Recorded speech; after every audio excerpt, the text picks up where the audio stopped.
ده نور واد كروي غلبان ما عندوش غير حلم واحد بس، انه يبقى ساحر بجد. بيلف من اكاديميه للتانيه على امل حد يعلمه السحر، بس كل اختبار بيديله نفس الرد المحبط: ما عندكش مانع، ما عندكش موهبه، وما عندكش مستقبل. في الوقت اللي الطلبه الموهوبين بيرموا كور نار وبيتعلموا تعاويذ ملكيه، نور بيفضل على الباب بره ما عندوش غير سيف خشبي وقلب ناشف مش بيرضى يستسلم. وعشان كده قرر يتدرب على الحاجه الوحيده اللي محدش يقدر يرفضها: جسمه هو. تمر السنين وحلمه عمال يتكسر، بس ايده مش بتقف عن التمرين، لحد ما جه اليوم اللي العالم كله اللي كان شايفه ضعيف اضطر يقف ويتفرج على الساحر الفاشل وهو بيمسح الارض بوحوش حتى السحرة المتدربين كانوا بيترعبوا منها. الانمي بيبدأ بنور وهو بيحاول يعمل دواء لامه المريضة، وهو شغال قال لها انه نفسه يشتري شوية معيز ويربيهم عشان يعيشوا عيشة احسن واغنى، بس امه ما كانتش مقتنعة قوي بكلامه وقالت له يركز في نفسه وفي حياته هو افضل. نور بيلاحظ ان مزاجها مش تمام، فيقرر يعمل لها شوية شاي يروقوا عليها، بس هي بتوقفه وتقول انها خلاص مش قادرة تساعده زي ما كانت تتمنى، وبعدها بتطلب منه بلطف انه يعيش حياته بطريقته. في نفس الليلة نور بيحس بوجع شديد جدا، بس قلبه كان تقيل بشكل مرعب ومعدته مقفولة، فيفكر يروح يطمن على امه على امل ياكلوا سوا. بس لما بيروح ليها بيكتشف الفاجعة: امه توفت. نور بيتدمر نفسيا تماما، بس مش بيسمح للحزن انه يكتفه او يوقف حياته للابد، فيقرر يكمل طريقه ويجري ورا حلمه ويتعلم حاجات جديدة. ومن اللحظة دي بيعيش لوحده شايل كل المسؤولية على كتافه من غير ما يلاقي اي حد يسنده. وفي ليلة من الليالي نور بيلاقي كتاب مليان افكار وخواطر عن ابوه اللي كان دايما بيحكي له حكايات عن مغامراته وازاي كان بيحارب التنانين. ولما نور بيقفل الكتاب بيفتكر كلام امه لما قالت له يعيش بالطريقة اللي تعجبه. الذكرى دي بتولع شرارة جواه وبيقرر انه لازم يبقى مغامر كبير. بيسيب القرية وبيروح المدينة لأول مرة في حياته، وبيتوجه فورا لنقابة المغامرين عشان يعرف ايه الخطوات اللي المفروض ياخدها. بس اول ما بيوصل هناك بياخد الصدمة لما الموظف يقول له ان المكان ده مش للأطفال. نور بيرفض يمشي لانه خلاص اخد قراره، فالموظف بيوضح له انه لو بجد عايز يبقى مغامر لازم ياخد دروس في مدارس التدريب الملكية عشان يرفع مستواه. نور بيتحمس جدا وبيروح الأكاديمية عشان يتعلم السحر وفنون السيف، بس بعد شهور من التدريب بيفشل انه يتعلم اي حاجة مفيدة، والمدرب في الاخر بيقول له يتفضل يمشي لانه بيضيع وقت الناس ووقت نفسه على الفاضي. وبرضه نور مش بيستسلم، بيحاول مع مدارس تانية زي مدرسة المحاربين ومدرسة الصيادين وحتى مدرسة الحرمية، بس بيفشل فيهم كلهم برضه. كل ما يحاول يجرب حاجة جديدة يفشل، ولكنه بيرفض يرفع الراية البيضاء. بعد 3 سنين كاملين من التدريب مهاراته يا دوب اتحسنت بحاجة لا تذكر، وما تعلمش اي قدرة عدلة حقيقية باستثناء ان مهاراته في التفادي بقت افضل شوية. ساعتها نور بيقرر يدوس على نفسه اكتر ويتدرب باقصى طاقته وبيعدي حدوده، وبعد 10 سنين كاملين اخيرا بيبقى قادر يتفادى 1000 ضربة بالسيف الخشب، وده معناه انه تطور بشكل مرعب اكتر من اللي اي حد ممكن يتخيله. بعد كده بيرجع للنقابة والموظف العجوز بيتعرف عليه ويقول له انه اخيرا يقدر يبقى مغامر من الرتبة F، وده معناه انه لسه ما قدرش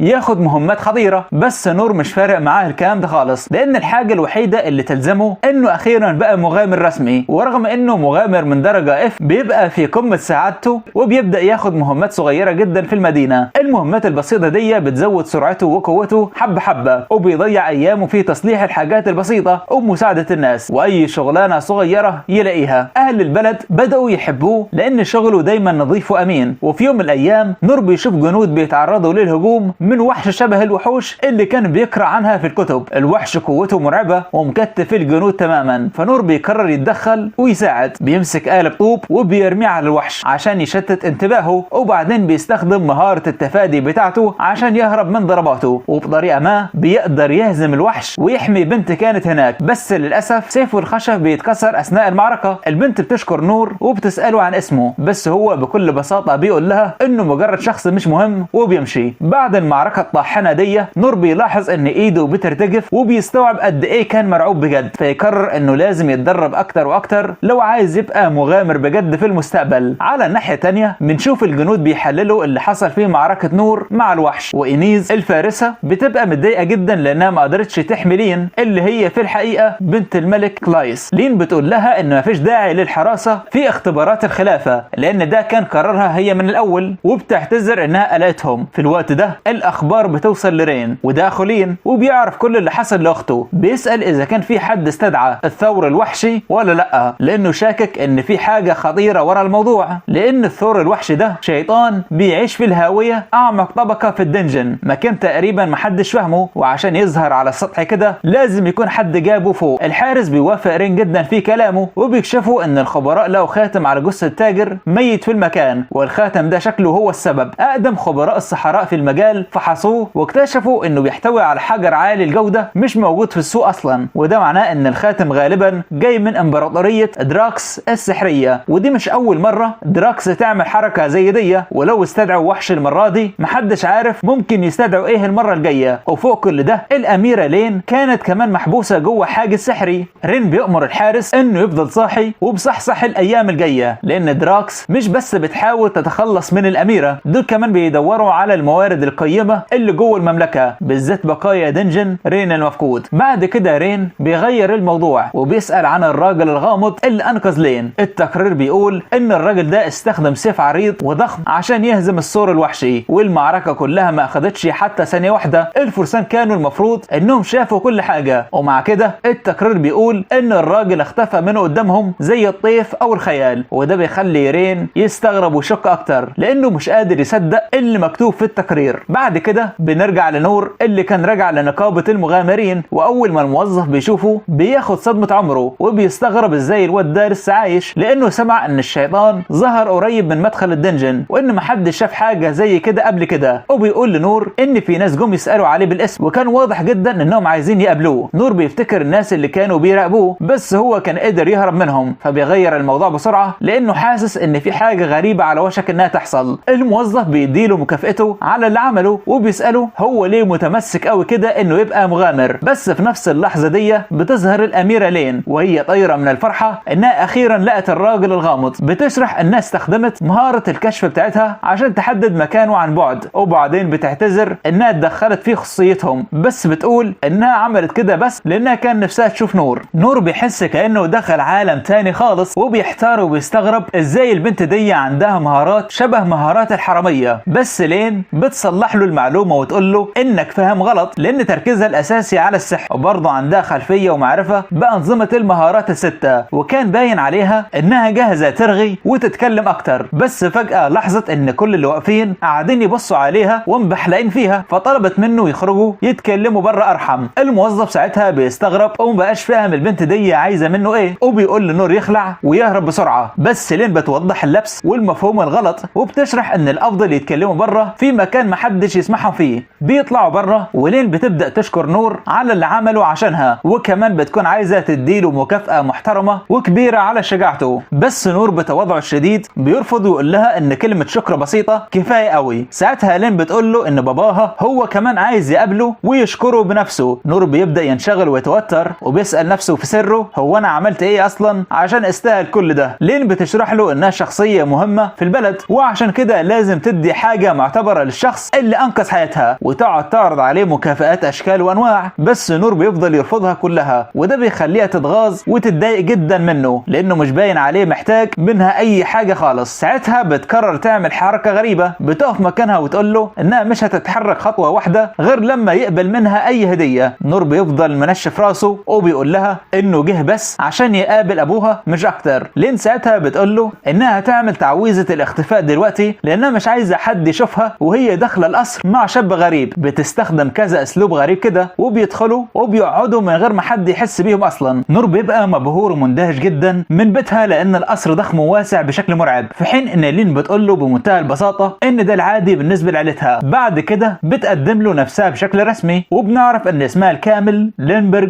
كلايس، وان اسم لين ده مجرد الاسم اللي بتستخدمه وسط نشاطات المغامرين بس. بعدين بتسأل إنيز عن مكان باباها، فإنيز بتقول لها انه قاعد مع ضيف مميز جدا ومش هينفع تدخلي عليه دلوقتي. لين بتستغرب وتقول ازاي يعني، وبعدين بتقول ان الضيف المميز موجود معاها هي اساسا، وتقصد نور لانه ضحى بحياته عشانها. بيدخلوا اخيرا اوضة الملك، والملك بيبدأ يشكر نور على انه انقذ بنته، ويقول له اطلب واتمنى واي مكافأة عايزها قول عليها. نور مش بيرد، فالملك بيعرض عليه مبلغ فلوس خرافي، بس نور بيرفض. فالملك بيعرض عليه كنوز من الدنجن بتاع بلدهم، واللي معروف انه اقدم دنجن في العالم كله. بيقول له، بس نور بيرفض تاني. في اللحظة دي تيجي للملك فكرة، فبيعرض عليه سيف قديم كان شايله عنده، واول ما نور بيشوف السيف بيمسك فيه وبيرضى وبيوافق فورا. لما نور بيجرب السيف الكل بيتصدم من قوته الخرافية، والملك بينبهر جدا بالواد ده. الملك ساعتها بيعرض على نور انه يعلم بنته ازاي تستخدم السيف وتحسن مهاراتها، بس نور بيقول للملك انك بتتدخل زيادة عن اللزوم في حياة بنتك، والمفروض تسيبها تعمل اللي هي عايزاه بدل ما تحشر نفسك في حاجات مش بتاعتك ومفيش ليك سلطة عليها. والمفاجأة ان الملك بيقتنع بكلامه وبيبصم بالعشرة وبيوافق على رأيه. نور بيسيب الملك بعد كده وهو لسه طاير من الفرحة ومبهور بالسيف اللي اخده. لما نور بيلف عشان يكمل مشيه بيتفاجئ بشاب واقف قدامه اسمه جيلبرت، وبيطلب من نور يبرزوا مبارزة راجل لراجل. نور بيوافق رغم انه مش عارف ايه اللي ممكن يحصل لانه ما كانش ليه اي شريك في التدريب من ايام المدرسة. جيلبرت بيقول انه مشهور بقوته ومهاراته في القتال، وبيقول لنور بلاش تختار سيف لان شايف ان العكاز او العصاية هتبقى احسن في مبارزة زي دي. بس اللي جيلبرت ما يعرفوش ان نور مش فارق معاها التفاصيل دي اصلا. بالنسبة لنور دي فرصة ذهبية لمغامر مبتدئ انه يتهان ويتضرب في مبارزة تدريبية بدل ما يتاكل علقة من عدو حقيقي، فشايفها اجدع فرصة عشان يتدرب قصاد حد اقوى منه. نور بيختار السيف وبيعلن انه جاهز. المبارزة بتبدأ وجيلبرت بياخد وضعية الهجوم، بس ولا ضربة واحدة بتيجي في نور. نور سريع جدا لدرجة انه فاكر ان جيلبرت بيتحرك بشكل بطيء، واثناء القتال نور كمان كان فاكر ان جيلبرت بيهدي اللعب وبيمسك نفسه، فبيقول له يا عم ما تهديش ضرباتك قوي كده. بس جيلبرت ما كانش فاهم نور بيتكلم عن ايه اصلا. جيلبرت بيعتذر ويبدأ ياخد الموضوع بجدية اكتر وبيبقى اسرع بكتير من الاول، ومع ذلك بيبدأ يتغاظ لانه لسه مش عارف يلمس نور حتى بضربة واحدة. بس نور لسه فاكر ان جيلبرت مش واخد الموضوع بجدية وبيلعب بنفس الطريقة الاولانية، فبيطلب من جيلبرت يوريه حركة جديدة مختلفة. جيلبرت بيغير طريقة هجومه في نص الضربة، بس نور بيتفاداها بمنتهى السهولة تاني وحاسس ان الضربة حتى ما قربتش منه. وكمان بيطلب من جيلبرت يسرع ضرباته اكتر. جيلبرت كان قاعد سنين يطحن ويمسح الارض باي مقاتل ضعيف حواليه، وعشان محدش عارف يضغط عليه بجد كان الملل بدأ ياكله. وفي يوم من الايام مدربه قال له ان اينيز اخذت نفس اللقب بتاعه، بس جيلبرت ما كانش فارق معاه الخبر ولا حرك فيه اي حاجة. المدرب ساعتها سأله ايه رأيك في اينيز، فجيلبرت اعترف انها قوية بس مش اقوى منه. لما المدرب سمع كده بقى متأكد ان حتما هيجي يوم يظهر فيه حد يربيه ويطلع عين غروره ويكسر دماغه الناشفة دي، في حين ان جيلبرت المغرور قال بمنتهى الثقة انه يتمنى اليوم ده يجي بسرعة لانه زهق من الملل. نرجع للحاضر. جيلبرت لسه متسمر ومش قادر يستوعب ازاي واحد زي نور قدر ينزل كبرياء الارض ويهز كرامته كده. بس صدمته بتزيد اكتر لما بيشوف العلامات والشروخ العميقة في الارض من اثر المعركة بتاعتهم. على الناحية التانية نور ماشي في السكة وهو طاير من السعادة، وكل تفكيره مركز في سيفه الجديد وقد ايه هو مفيد وعملي، لان في دماغه السيف ده ينفع يسلك به البلعات ويقشط به القرف والمواد المتلزقة اللي ماسكة في القاع، وتقريبا يعمل بيه كل حاجة حتى يساعده وهو بيعمل بيتزا. بعد شوية نور بيقعد ويفكر هو مفروض يعمل ايه بسيفه الجديد ده، بس فجأة بتظهر لين وبتطلب منه يبقى الخادم بتاعها. نور بيفتكر انها بتهينه وبتشتمه، فبتشرح ليه بسرعة انها ما تقصدش كده خالص وانها بجد عايزاه يفضل جنبها طول اليوم ياخد باله منها ويعلمها سحر. وعشان تغريه اكتر بتقول له ان عيلتها هتدفع له مبلغ فلوس محترم في مقابل انه يرعاها، بس نور بيرفض العرض فورا. لين بتحاول اكتر واكتر وبتستخدم السحر بتاعها وبتقول له انها مستعدة تعلمه سحر لو بقى المساعد بتاعها، وحتى بتقطع شجرة من النص بضربة واحدة وتقعد توريه مهاراتها واحدة ورا التانية عشان تبهره بيه. بس بعد كل الاستعراض السحري ده نور برضه بيرفضها وبيدي للين اكبر صدمة في حياتها. هو بيحاول يفكر في طريقة يفهمها بيها ان مفيش حاجة بجد يقدر يعملها عشانها، فيقرر يوريها القدرة البسيطة اللي عنده عشان تسيبه في حاله وتمشي، وبطريقة ما خطته بتنجح. وهي راجعة بيتها لين بتبدأ تفكر في القصة اللي كان المدرسين في المدارس الستة بيحكوها للطلبة، قصة عن واد صغير ما كانش عنده اي موهبة خالص. معظم الطلبة كانوا بيتعاملوا مع القصة دي على انها حكاية خرافية او اسطورة، لان فكرة وجود واد زي ده كانت مستحيلة في نظرهم. بس بنعرف ان الواد ده اتدرب في كل مدارس التدريب في العاصمة الملكية وكلهم مشهورين بتدريبهم الصارم جدا، وكان مجتهد بشكل مش طبيعي وخلص المنهج بتاع كل مدرسة. ولانه كان مهووس بالتعليم كان يقدر يخلص دورات تدريبية المفروض مدتها 3 شهور في 3 ايام بس. لين كانت دايما فاكرة ان القصة دي مستحيلة لحد ما افتكرت مدرب السحر اوكين وهو بيوريها ازاي الشعلة الصغيرة ممكن تكبر، وكان بيشرح ان حتى الشعلة الشعلة الصغيرة تقدر تتوسع وتكبر بالتدريب المستمر. لين كانت حاولت تكبر الشعلة الصغيرة بتاعتها مرة ورا مرة، بس للأسف كانت بتفضل على نفس حجمها ومش بترضى تكبر أكتر من كده، وعشان تحسن المهارة دي كان لازم تشتغل وتدوس على نفسها أكتر وأكتر. ساعتها بنفهم ليه نور طالع شكله مرعب ومش طبيعي في عينيها بعد ما وراها الشعلة بتاعته، لأن الشعلة بتاعته كانت أكبر حتى من شعلة أعظم ساحر في العالم كله. لين بتندم إنها كانت فخورة بمهارتها الصغيرة، بالذات لما نور كان يقدر يعمل الحاجات المرعبة دي، بس مع ذلك ما ورهاش المهارة دي إلا لما كان عايزها تسيبه وتبطل زن. لين بترد عليه وبتقول له إنها في الأول وفي الآخر مغامرة، فالحاجات دي مش بتشغلها ولا بتفرق معاها. بيروحوا سوا النقابة وبيدوروا على شغلانة محتاجين فردين، وبنعرف إن لين مغامرة رتبة فضية بيه، وده معناه إنها لو شكلت فريق مع نور هيقدروا ياخدوا مهمة صيد جوبلين. نور بيترعب وبياخد صدمة عمره أول ما بيسمع الكلام ده، لأن ده معناه إنه هيخرج يشتغل بره العاصمة لأول مرة، وكمان بياكله التأنيب وبيحس بذنب